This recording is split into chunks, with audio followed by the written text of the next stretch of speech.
রসগোল্লা। কখনো বালিগঞ্জে, কখনো টালিগঞ্জে, কখনো শ্যামবাজারে, কখনো বাগবাজারে।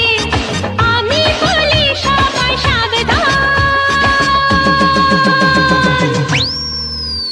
আমি কলকাতা রসগোল্লা, ও আমি কলকাতা রসগোল্লা।